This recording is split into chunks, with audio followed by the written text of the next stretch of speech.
Welcome to my video and let's talk about implementation and demonstration of the Q-learning algorithm. My name is Aditya and let's start this video.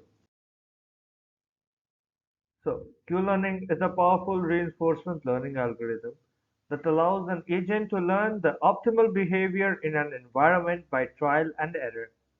It is a model-free value based and off-policy algorithm, making it suitable for various reinforcement learning tasks.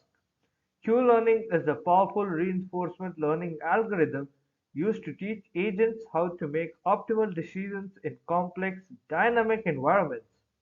Reinforcement learning is a paradigm of machine learning where an agent learns to make decisions by interacting with an environment and receiving feedback in the form of rewards or penalties. Q-learning is particularly well suited for scenarios where the agent has limited prior knowledge about the environment and must learn by trial and error. The primary goal is for the agent to discover a policy, a strategy, or set of actions that maximizes its cumulative reward over time. Let's look at the Q-learning overview. So we'll be going with the explanation of Q-learning as a value-based reinforcement algorithm. Q-learning is a model-free, off-policy reinforcement learning that will find the best course of action given the current state of the agent. The use of Q-value to iteratively improve the behavior of the agent. Q-learning uses Q-value to represent the expected cumulative reward of taking a particular action in a particular state. Let's look at the Q table. So how do we build the Q table? Building of a Q table of a value s comma a value. The Q table is a lookup table where we calculate the maximum expected future rewards for action at each state. Initialization and update of Q values based on agent's experience. To learn each value of the Q table, we use the Q learning algorithm, which involves an iterative process of updating the values based on the agent's experience. Basic Q-learning algorithm is a model free value based of policy reinforcement learning algorithm. It aims to learn the optimal policy for an agent to take action in an environment, maximizing its long-term expected reward. Here's the basic Q-learning algorithm. Initialization. We define the state space S and the action space A for the environment. Initialize a Q table with arbitrary values for all state action pairs.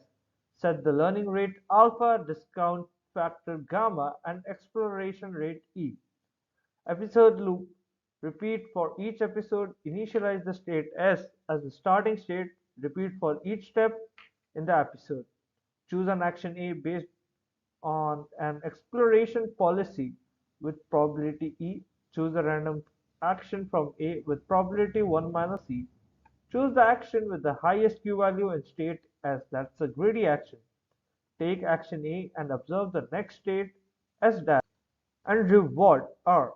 The environment transition to state S dash and provide reward R. Update the Q value of the state action pair S comma A using the Bellman equation. As you can see, the equation is displayed on the screen, and at the end we'll do the termination. There are some key components in this Q-learning algorithm. I'll just mention them. That is the Q table, the Q value, the learning rate, the discount factor, and the exploration rate. There are multiple benefits of using Q-learning, that is model-free, off-policy learning, and it is efficient too. So let's see what is off-policy learning. Off-policy learning refers to a class of reinforcement learning algorithm where the agent learns a policy different from the one it follows to generate data.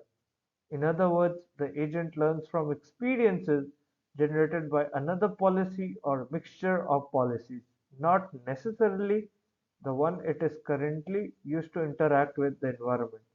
One of the most well-known off-policy reinforcement learning algorithm is Q-learning, but variation like SARSA, that is state action reward state action, can also be adapted for off-policy learning.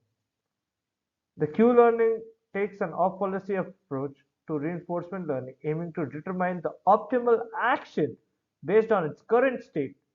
The agent's ability to learn Q values regardless of the policy being followed. Let's take some Q-learning examples. So we'll look at step-by-step illustration of the Q-learning process in a simple environment. A Q-learning example that can demonstrate how an agent learns to make a decision based on the Q values associated with different action in various states: initialization, action selection, and Q value updates.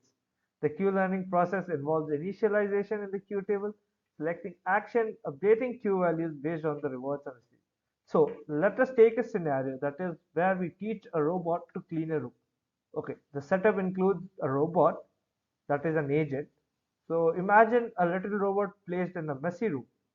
The room is the environment. The room has different location and some spots are dirtier than the others. The action.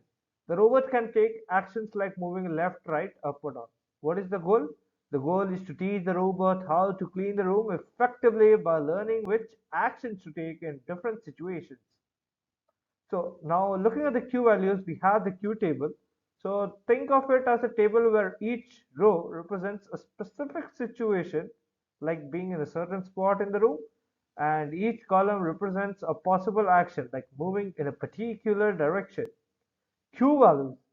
Each cell in the table contains a value that represents how good is it to take a specific action in a given situation.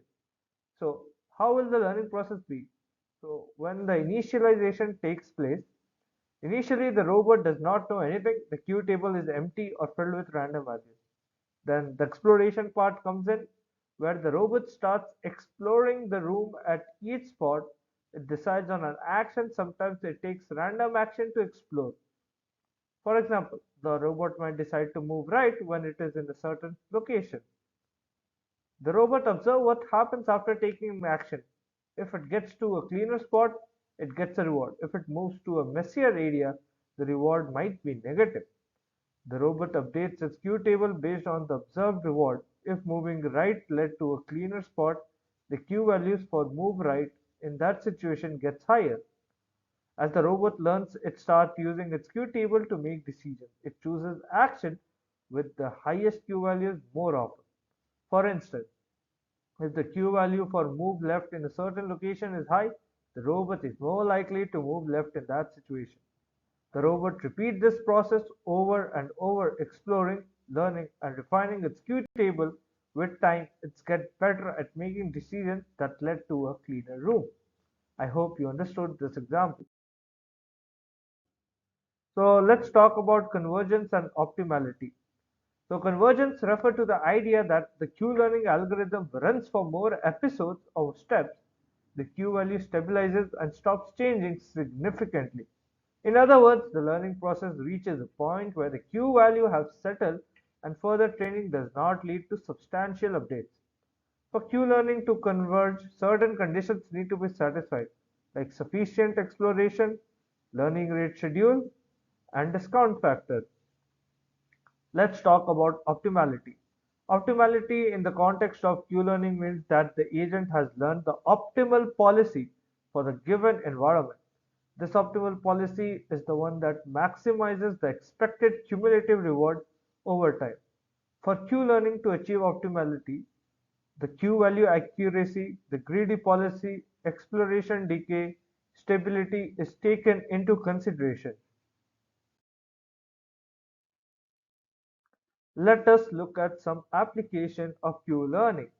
So the real world application of Q-learning such as game playing and robotic control. So robot navigation Q-learning can guide robots through complex environment by learning optimal paths to navigate obstacles and reach goals. Robots manipulation can learn to manipulate objects efficiently and avoid collision with Q-learning by exploring various actions and their consequences. Game playing algorithms like AlphaGo. This AI program defeated professional Go players by leveraging Q-learning and other advanced techniques. Q-learning can be used to train AI agents to play various video games, achieving superhuman performance in some cases. So these were some of the applications of Q-learnings. Thank you for listening to my video. I hope you found some exciting and insightful things on Q-learning. So see you again in the next video.